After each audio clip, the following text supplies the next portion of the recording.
All right.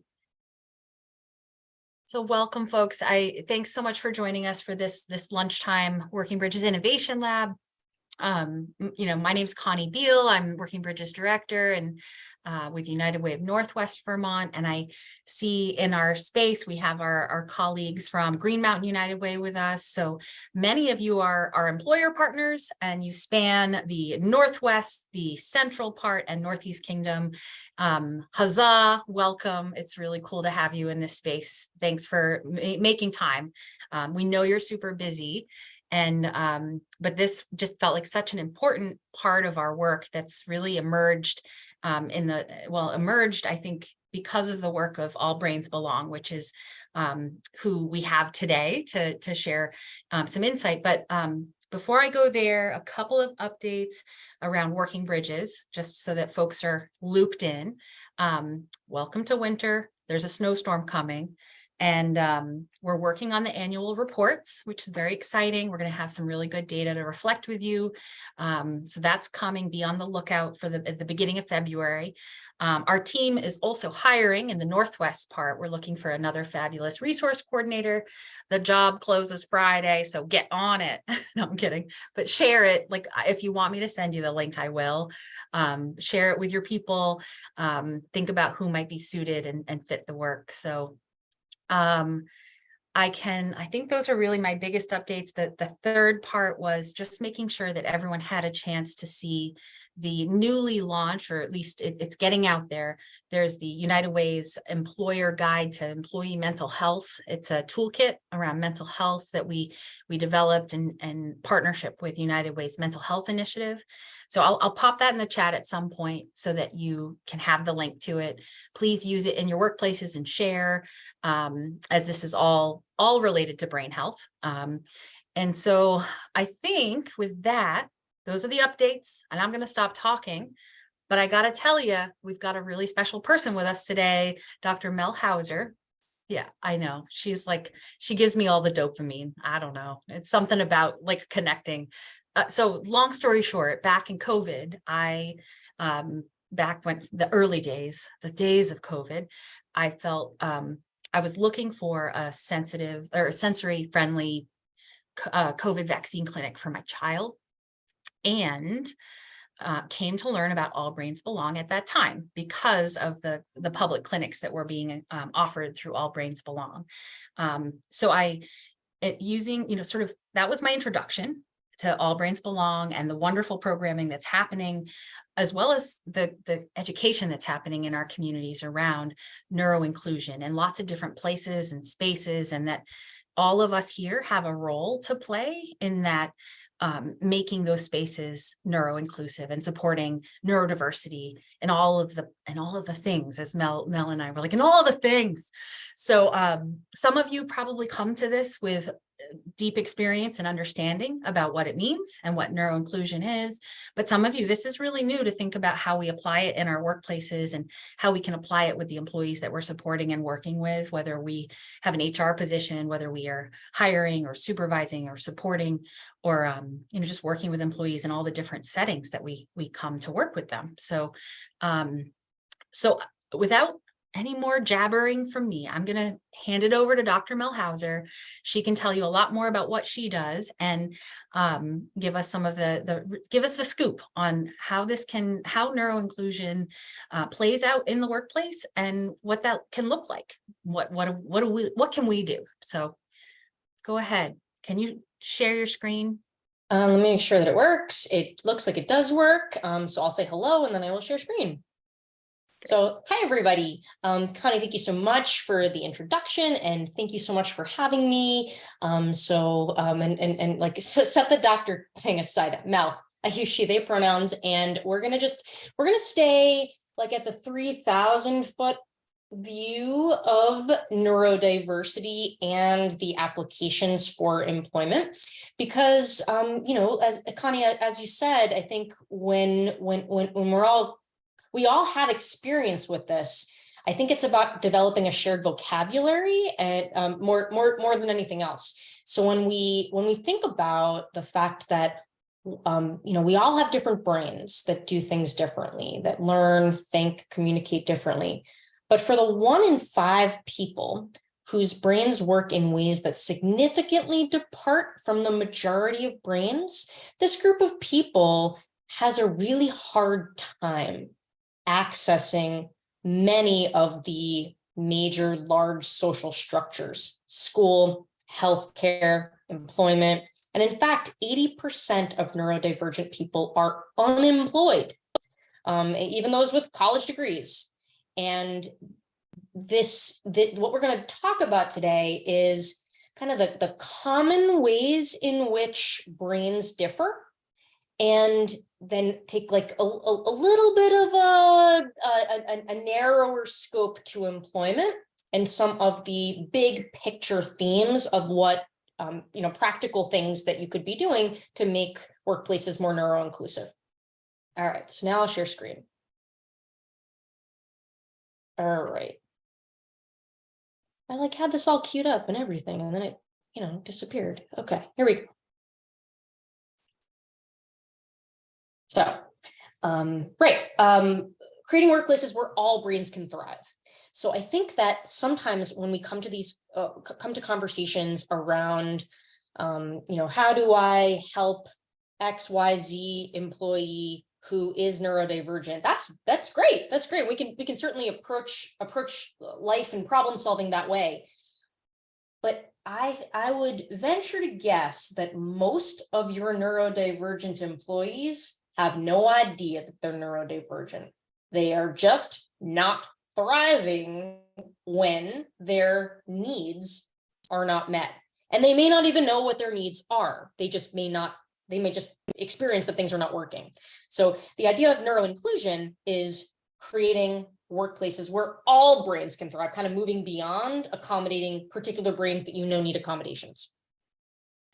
Will this PowerPoint be shared? Yeah, I have a handout that I will send to Connie, because there's going to be like some slides that you won't necessarily like this next one that's like with my background. Nobody cares about my background, so I'll tell you once, and then we got the handout. The handout has like the high yield slides. Okay, so I am a family physician. I have a clinical focus on supporting neurodivergent kids and families, often multi-generational families. And as Connie said, I run All Brains Belong Vermont. And in addition to medical care, we have a range of community programs, social connection programs for kids and adults, and educational programs like this. And so much of what I have learned about neurodiversity is not from my professional training. I have professional training also, but this is Luna. I should update this slide because she had a birthday on Friday. Luna is the world's wisest 6-year-old who has taught me so much about brains and access needs and lots of the things that you will see today. All right, so we talked about All Brains Belong.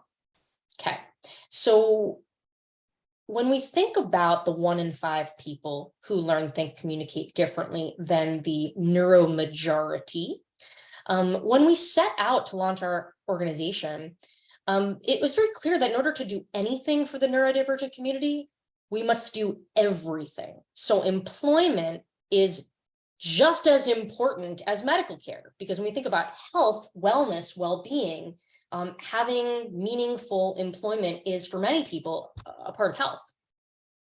So before we go any further, I am curious, either unmute and shout it out or type in the chat if you want to. What does the word inclusion mean to you?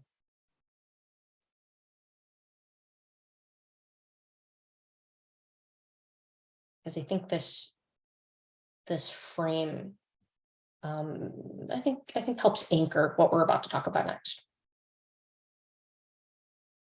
Can't see if there's, you can just shout it out. You don't have to raise your hand or anything. Belonging, Deb says.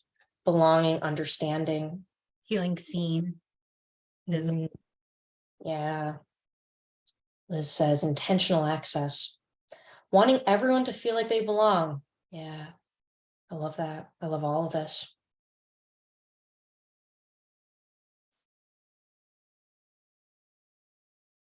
Well, yeah, creating safety for everyone. Oh, I love this. Yeah, all of this is so important and so very much a part of inclusion. So when we think about brain science, what we know is, as I said before, we all have different brains. We all exist on a continuum. We all have a unique pattern of strengths, things that come easily to us and things that are harder. And so while we'll talk about today some of the common ways in which brains differ, including sensing, processing information, learning, thinking, communicating, it's not like normal brain, abnormal brain. It's all just like biodiversity, the infinite number of ways in which, you know, life forms exist. Brains are that way, like big continuum. That's kind of a newer paradigm in the last 20 years. So something called universal design, which is offering everything you do in multiple different ways, is best practice. Universal design for learning, universal design for architecture, just everything in multiple different ways. And universal design is really hard. So we're not expecting universal design for employment in all of your workplaces, but like someone shared in the chat, intentional design, inclusive design, giving some thought to things we're offering to our employees, offering them in ways that are intentionally offered in multiple different ways, even if we don't really achieve full universal design. It's just like, you know, we're just realistically, we're just trying to expand a little. So we'll go through the big picture, get a little bit more narrow to the fundamentals of neuro-inclusive employment with some practical ideas for improving access. So I didn't know anything about like what I'll call neurocultural competence, because for many people, neurotype is a culture. There's me on the left. That's 6 years ago, a week before I gave birth to Luna. Luna made it clear in no uncertain terms that my professional training and my view of the world was like profoundly inadequate for her needs. The environment was a mismatch for her little baby needs. The world was too loud and moved too fast. And she let us know by screaming for 2 years straight that, you know, we had much to improve in our neurocultural competence. So I'll share with you what I've learned. I'm going to skip this real quick. Okay, so the common ways, let's just get into it because I'm going to try to catch up a little bit on time. So we take in information through our senses, we process it, and then we have some sort of output, whether that be speech or motor movement. So in, process, out. So sensory processing. So in addition to the 5 senses we learned about in grade school, there's 4 other senses that are really important. There's proprioception. That's the input from your bones, joints, ligaments, sends feedback back to the brain, tells you where you are in space. If you are less sensitive to proprioception, you're going to need to do more movement, let's say, before you feel your body. Otherwise, you may be constantly seeking that out. For example, these are the people that are pacing, constantly, you know, bouncing their leg in the chair, maybe chewing on things to get proprioception from the jaw. These are people who, if they don't have enough proprioception, they don't feel their body, so they're bumping into things, knocking things over. Very common. Interoception, internal body signals, knowing whether you're hungry, thirsty, cold, hot, what emotions you're experiencing, like, oh, is this hunger? Is this anxiety? I don't know, they feel the same. Or if maybe other examples might be some people who are less sensitive to interoception, they don't know they're hungry until they're really, really hungry. In my house, we call that hangry. Like I go from like not feeling anything at all to if I don't eat in the next 5 seconds, my brain will explode. I'm sure you know people like this. Or people who are more sensitive to interoception. This is, oh, every little twinge. Oh, is there something really catastrophic going on because I'm feeling my heartbeat all the time, or I feel everything. So for all of these different sensory systems, people can be more or less sensitive, and maybe avoidant of certain senses or seeking certain senses out. Vestibular, this is the little GPS in your inner ear that tells your brain where you are in space based on the position of your head. So these are people who might be like lapping around the room while they're thinking. These might be, and a lot of times in adults, this presents differently than in kids, because kids are sometimes often socialized to like mask their innate sensory seeking behaviors. So this might be, you know, somebody who's like jumping up and down or spinning, seeking out vestibular input. Or the opposite could be true. Someone who, when they turn their head to parallel park, they're dizzy. It's too much input. Lastly, neuroception, threat detection. All of us, we have part of our brain that is surveying the scene, safe, not safe.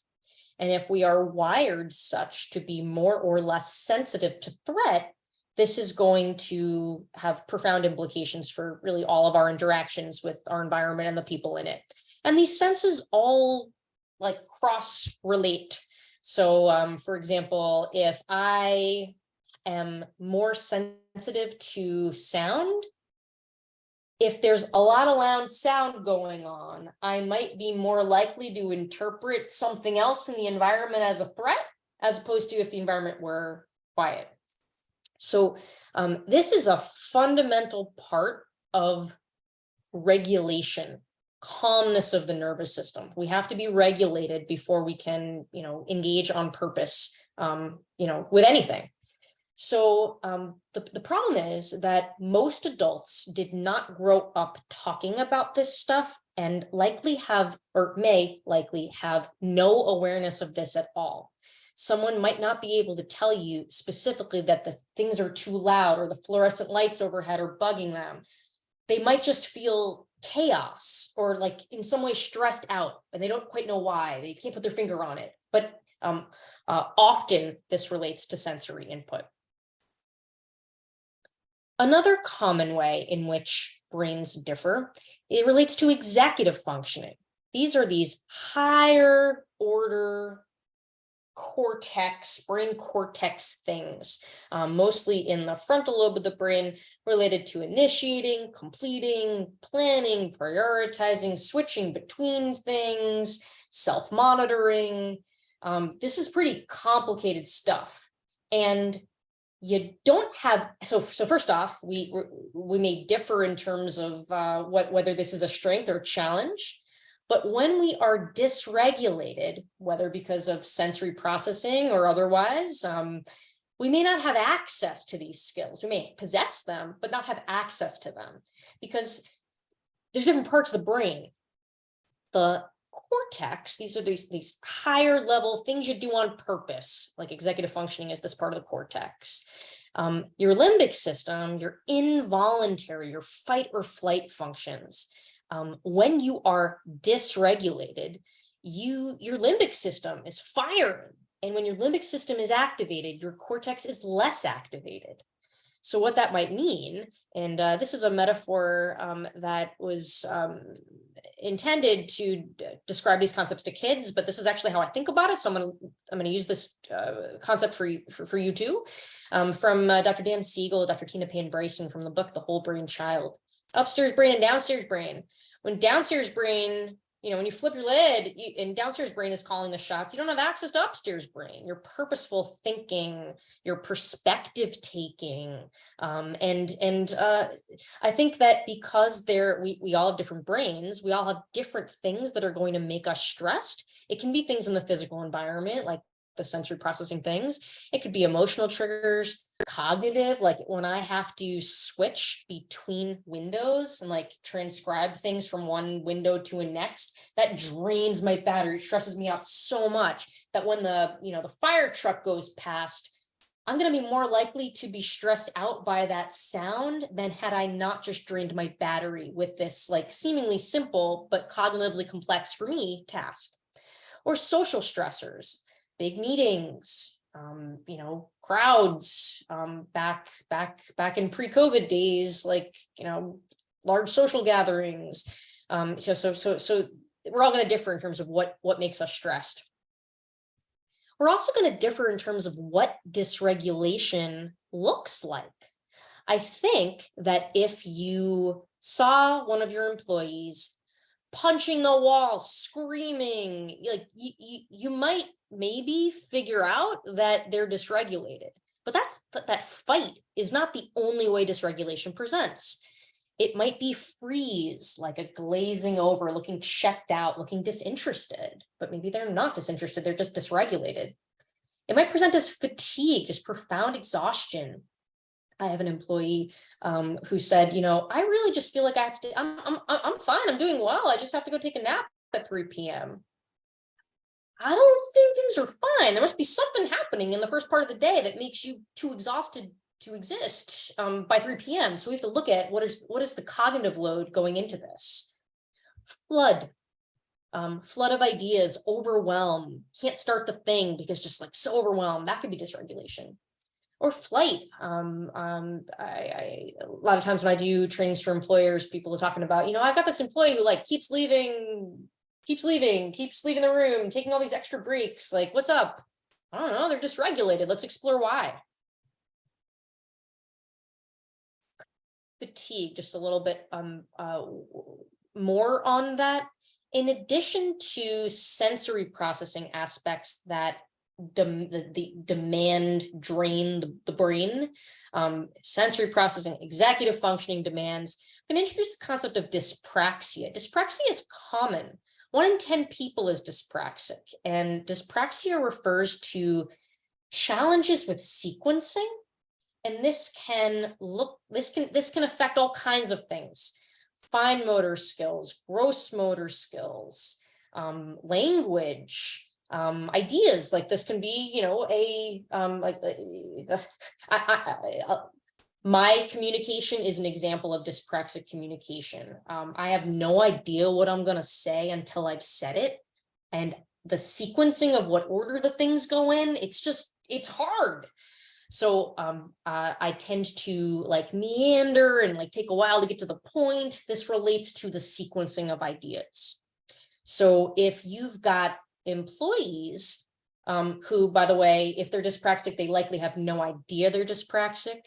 And 1 in 10 people is dyspraxic. And if you are neurodivergent in any other way, ADHD, autistic, dyslexic, most other neurodivergencies have co-occurring dyspraxia.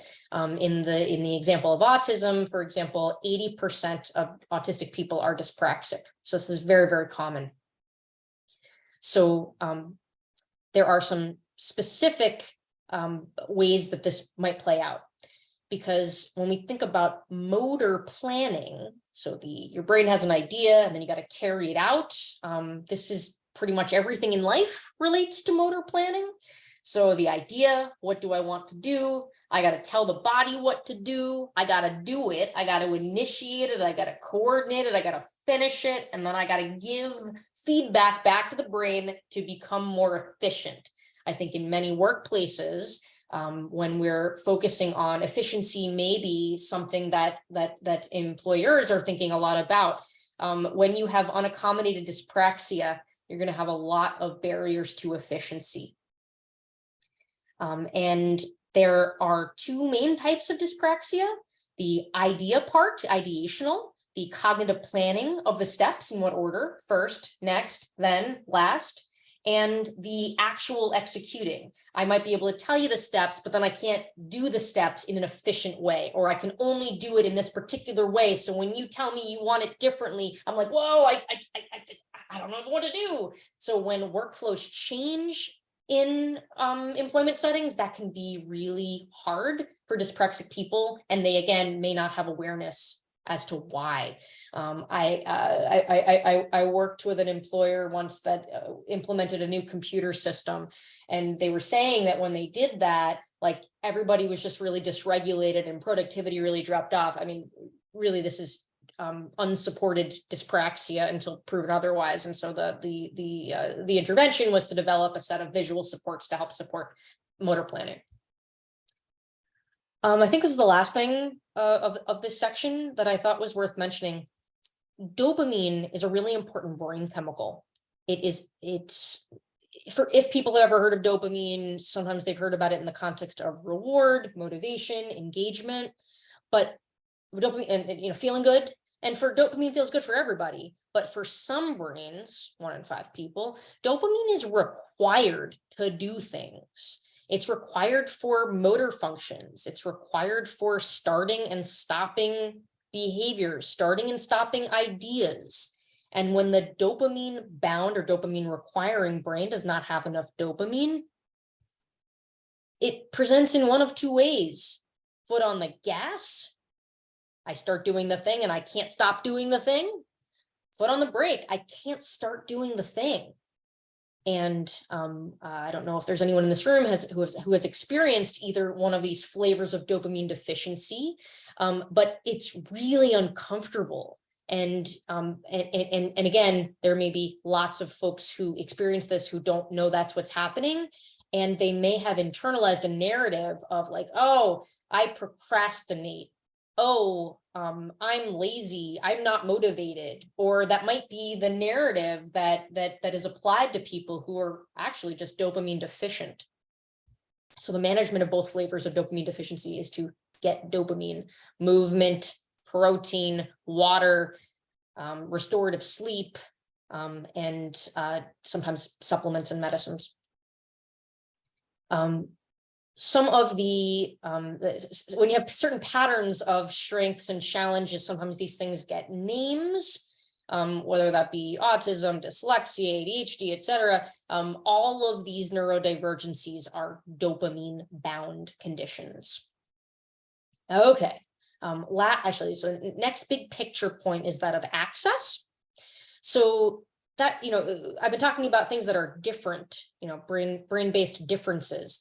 That's not to say that we're not also talking about impairments. There are things that are like legitimately hard, and that's just part of the brain wiring patterns. But the amount of disability is not a fixed thing, whether we're talking about visible disabilities, things you can tell just by looking, versus invisible disabilities. The amount of disability, and again, of these are all the different categories of impairments, but the amount of disability is going to be relative to how many barriers there are in the world. If I am a wheelchair user, I am going to have less disability if I approach a building that has a ramp, as opposed to a building that does not have a ramp. And with invisible disability, it's the same thing. If I have a visual support for my task, I am going to have less disability than if I don't. And so part of figuring out how to create workplaces for all brains to thrive is, again, to think through some of the common things that are impacting large groups of employees, and developing multiple different ways to access, kind of the equivalent of the ramp. So let's talk about that. I'm going to use the term access need. So All Brains Belong has a community advisory board, and in the spring, that's who informs all of our programs and priorities. And in the spring, I asked them, how will we know that our community is more neuro-inclusive? And so many people talked about this. And so, as executive director, I use their priorities as my compass. So I talk about access needs everywhere I go, because I think it's the key to the universe. An access need is anything required to meaningfully and fully participate in one's environment or community. Whether you have a disability or not, everyone has access needs. And that frame can be really helpful to figure out where's the disconnect, where's the breakdown, because anytime there is a pattern of breakdown, often this relates to someone's access needs not being met. Anytime there's a conflict between two people, supervisor, supervisee, colleagues, and there's breakdown, often this relates to conflicting access needs. So, and we'll get into more of that in a few minutes. There are lots of types of access needs: physical, emotional, communication related access needs. For example, the format that information is presented, the format that someone communicates back, they may not be the same. For example, it is easier for me to receive information in writing. It is easier for me to provide information with spoken speech. And so sometimes that mismatch results in a lot of conflicting access needs if you develop systems that don't work for everything. Processing time or speed. I'm a recovering New Yorker. I tend to talk really quickly. I interact with a lot of people whose processing speed related access needs are such that I need to slow down if I want them to actually take in the information I'm providing. There's also some people communicate in like long monologues. Some people's auditory processing is such that they really need to take in information in short bite-sized pieces. And it is really hard sometimes when a monologue communicator like me is interacting with someone who needs to receive short bites. So again, negotiating conflicting access needs is really important. Sensory processing aspects of communication. It may be that someone can take in your information in a quiet room, but when there's a ton of background and it's really hard to like distinguish, like prioritize the foreground from the background. Interpersonal or social aspect needs, large crowds just being overwhelming, for example, needs a smaller environment, needs to know what to expect in a social encounter or a meeting with a community partner, just like needing to preview as an access need. Technology, so a plug for the Vermont Assistive Technology Program. They are one of, I think, the gems in our state. I have all of my employees receive an assistive technology consult just as part of onboarding. There's lots of types of access needs. So I think for everybody, it's about getting to know your own brain. What comes easily? Thanks, Connie, for posting the link. What comes easily versus what's challenging? What charges your battery versus drains your battery? How do you process information? How do you communicate? What are your access needs? So it's interesting. So at Auburn's Belong, we've had like a lot of rapid growth. We've been really very fortunate. And we now have like a whole bunch of staff. And it's fascinating because as I'm onboarding them, when I ask them these questions, they have no idea because they say that no one's ever asked them this before. And so we spend a lot of time in the onboarding process working through some of these things because it makes a huge difference to build the containers and systems around some customized. That's going to make their work experience be the best match possible for their brain. Because what we don't want the square peg being like hammered into the round hole, because what happens, you break the peg, and that's what happens. All too often, people are working in environments, not because of any fault of the individuals in it, but just the system. The system like has a way, we do the thing. And if your brain does things differently, you try to conform, you try to comply, you try to get the thing done. And it really hurts your brain. And it's really interfering with self-actualization of the person. And it's also interfering with retention.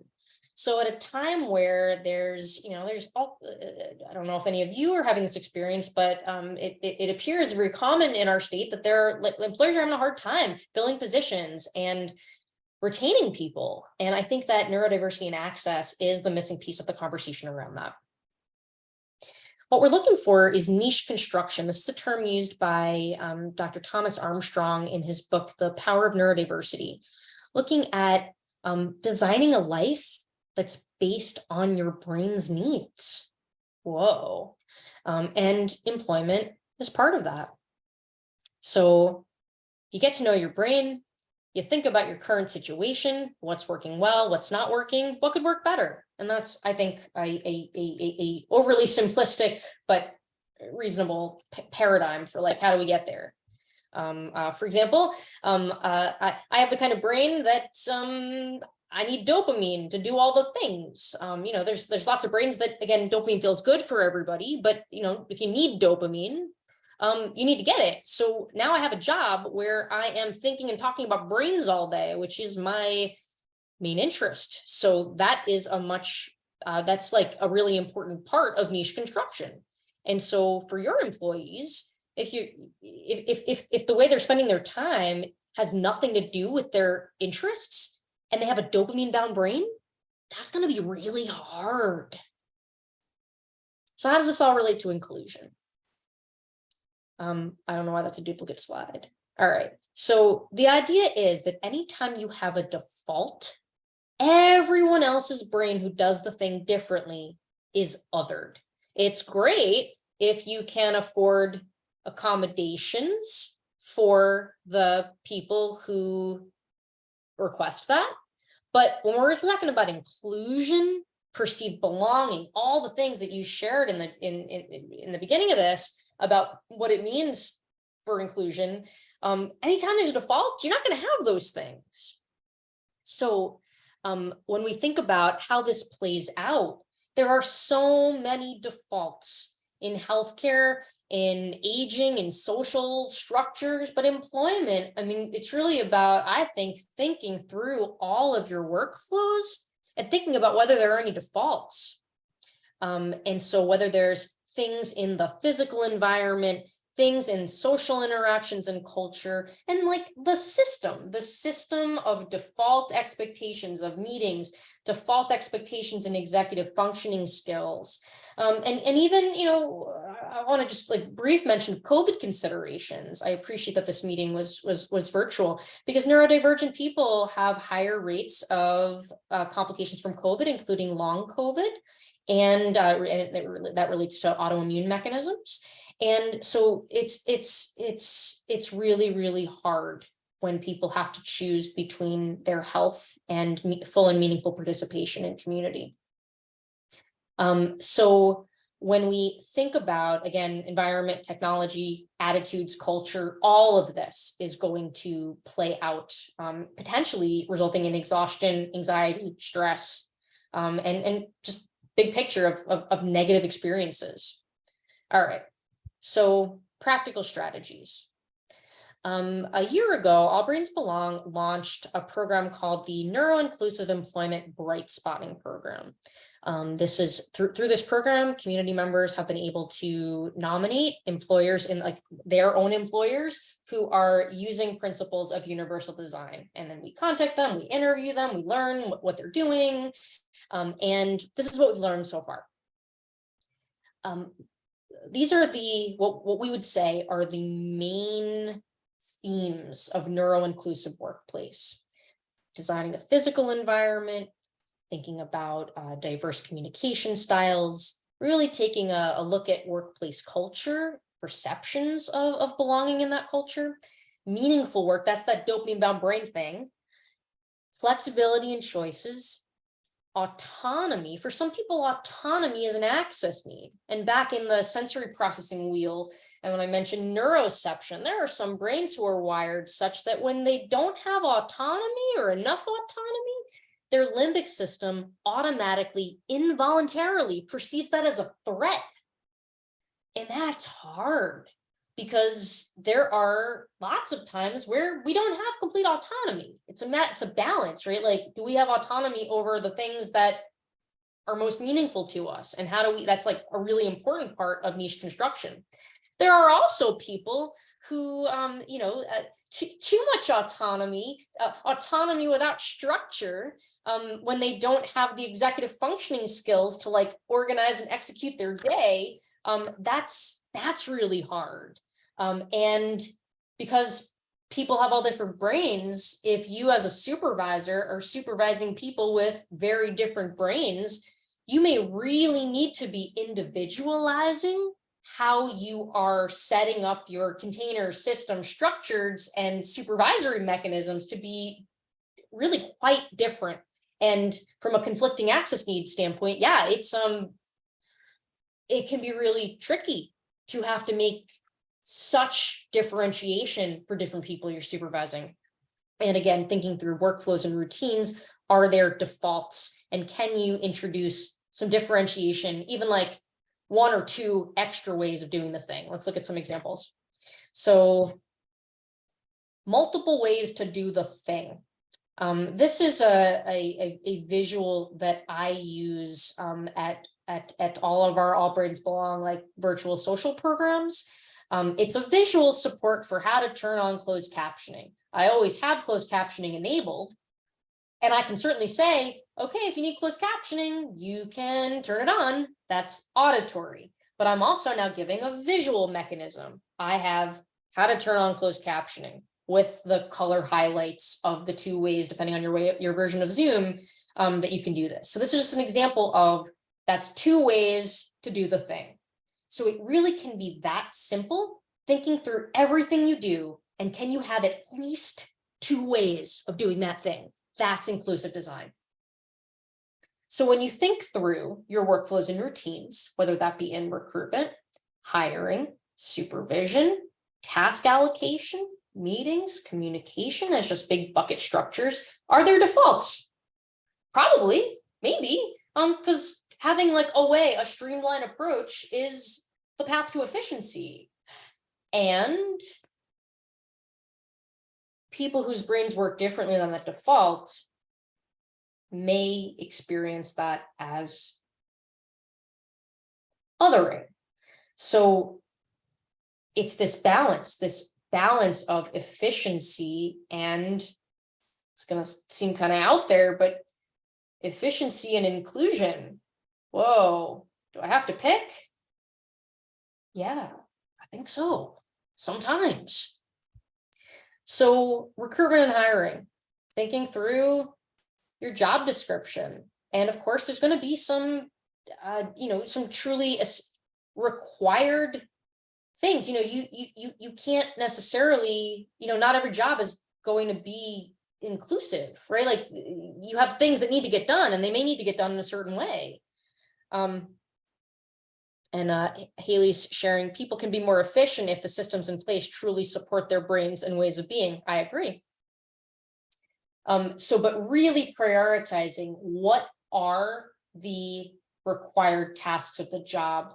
It may be more it may be more narrow than one realizes, or it may be about really describing the job with great precision, so that people can really do a good job of comparing their access needs to the reality of this job.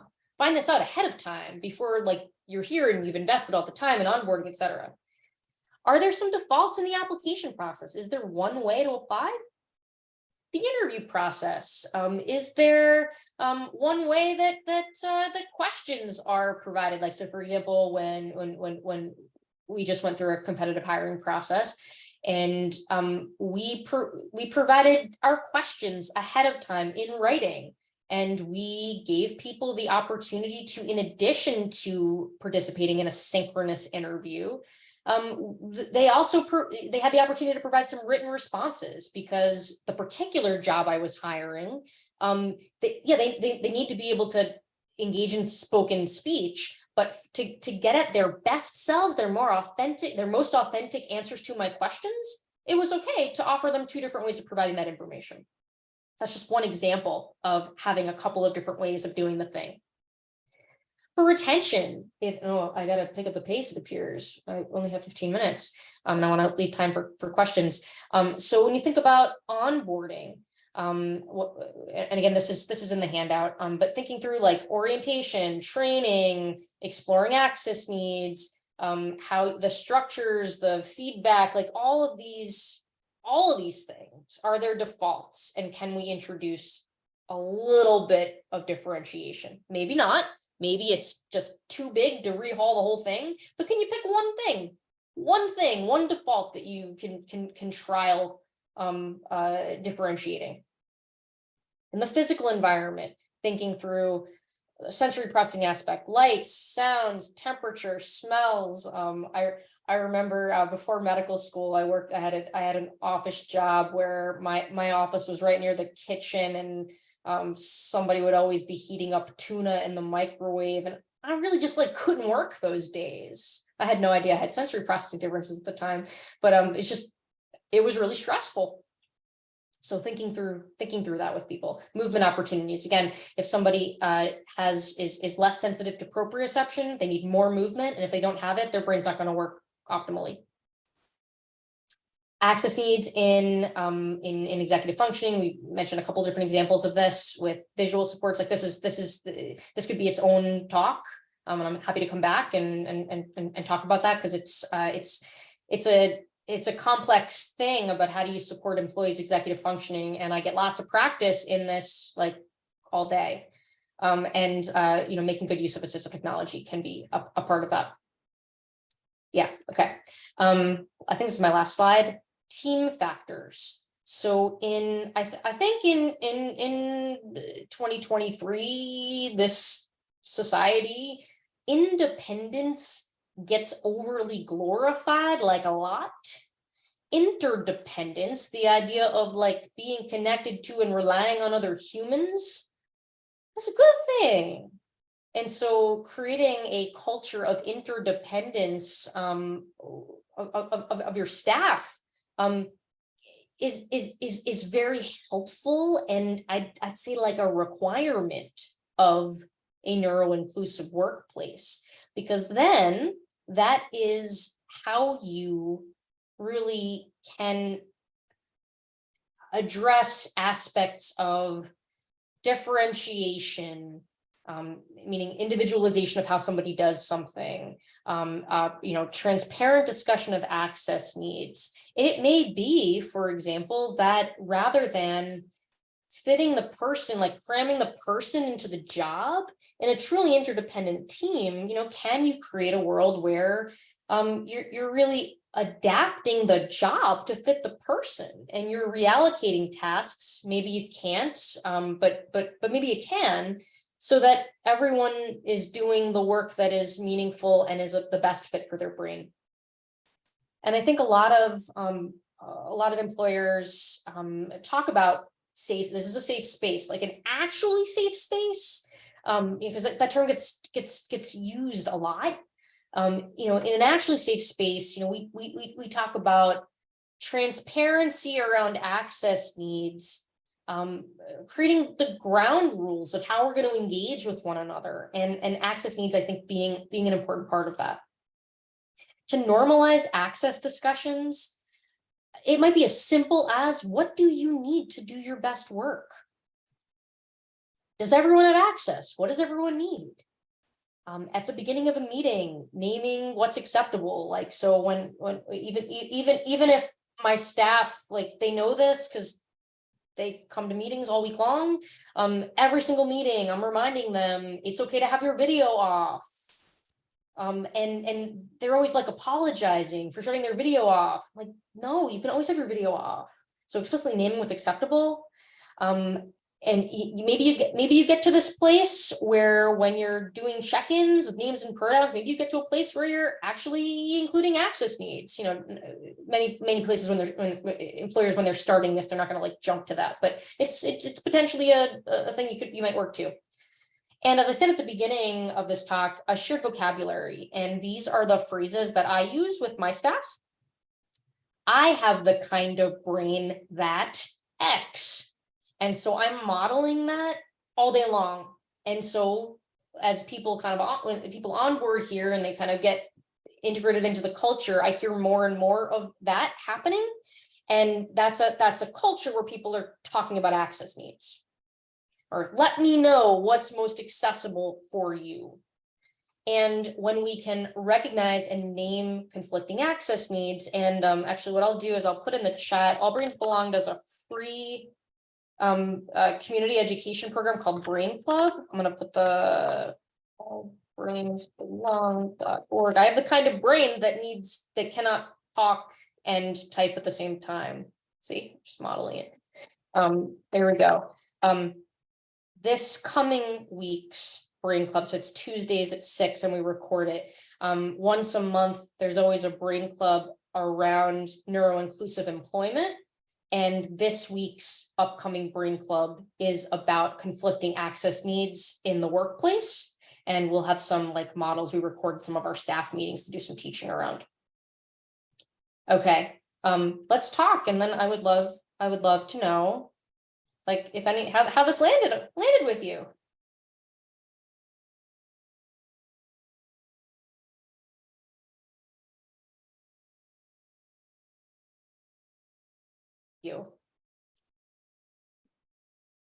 I'm seeing. Initially, I thought I didn't realize it was the two hands. I thought it was a hand raised, but then I realized it was two hands.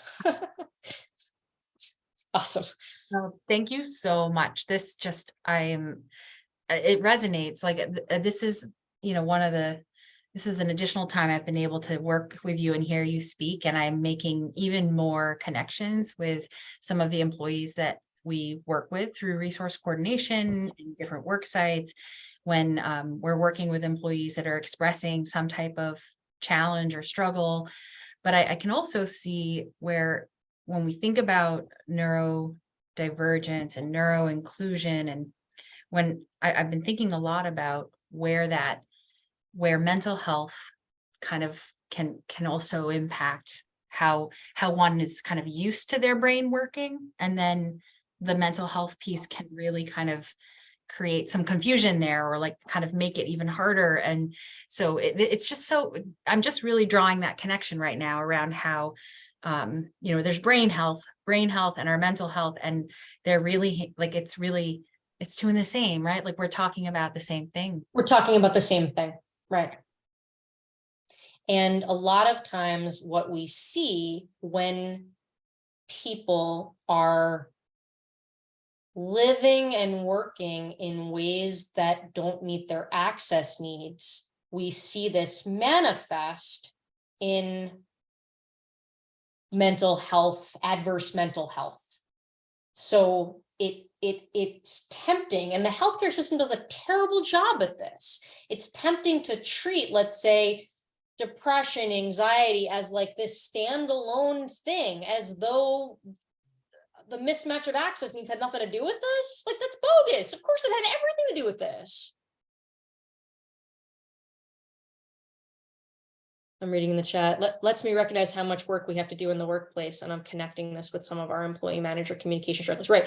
The conflicting access need piece of this is, it's if you can shift to that paradigm, if you try it on, like, all right, for the next week, anytime there's a breakdown, let's wonder whether it's relating to conflicting access needs. I guarantee you will find some things. Right. That's a nice, kind of a nice assignment for all of us to go back into our teams and our workspaces to do a little investigation, like do your little assessment. Like you could have a little checklist and have it ready. I also think about, like access, and then like the way that, like when we're working with employees, I think just the culture, whether it allows people to really be able to communicate that, because you'd said it, like most people don't even know, most people don't even understand or have the words to express what is going on, right? And so some of this is education, right? And being able to communicate this. So the brain clubs, I think, are a great way to help people get more of this knowledge, right? Yeah, and a couple different things, some free resources. So one is when we have the executive functioning to do the thing, we do, we've started making visual educational pieces on Instagram around neuroinclusive employment. So we did a couple on conflicting access needs. I'll put that in, and then I'm gonna find the YouTube playlist of all of our past neuroinclusive employment brain clubs, because we've been doing this. Brain club's been going on for a year, but since May, we've had monthly employment-based brain clubs, and we put them all in one place. Mel, I have a question about, you talked about, many people don't even know, right, that they're somewhere on the spectrum, or that they have autism, or that they're neurodivergent. Yep. Do you have some great ideas or ways? I'm in the mental health field. So, if I'm working with an employee that I'm starting to wonder about that with, do you have some great ideas about how to raise that conversation other than just referring them to your website? which I have been doing. Awesome, thank you. I think that it's so hard when someone who's not you wonders about you and your brain. It's Yeah. very hard. In my experience, when people, there's like many paths to how does an adult like find their way to clarity about their brains. Yeah. I think one pathway is they meet someone, and by meet someone, it can be like someone in their in-person life. It could be social media life. It could be like that kind of, you know, it could be direct or indirect, meeting someone who's neurodivergent and finding some commonality and being like, oh, that thing, that resonated with me more than I was expecting. So there's that pathway. Second pathway is when a parent has a child who is identified to be neurodivergent, and then they start learning more about brains. They're like, oh, yeah, that resonates with me too. Okay, so there's that. The third pathway, I think, is people have like a profound mental health crisis and they stop being able to function. And a lot of times people, this is very common, that people present in autistic burnout. Autistic burnout is like, you know, after a chronic period of having, you know, capacity exceeded by demands, then people just stop functioning. Like they just lose access to all their executive functioning, even though they had executive functioning skills, they just like can't access it. And they just like stop doing all the things. And a lot of times they get fired from their job. That's a common pathway. Anyway, so there's that. And then I'd say the fourth pathway is that there are, and this is, I think, less likely to be the way that you see people. These are people who have a certain pattern of medical conditions and they are seeking, this is like who comes to me. I don't know how this presents in the rest of the world, but they come because their medical needs were not met by the traditional healthcare system. And they come to All Brains Belong because they're like, I don't know, they want to try something else and we're taking patients. And we'll say, oh, we know about this. This is the autoimmune pattern that autistic people have. And like, that's the pathway that they find. So like, those are the four pathways I think that are like how adults find their way. So for your purposes, I would send them to Brain Club.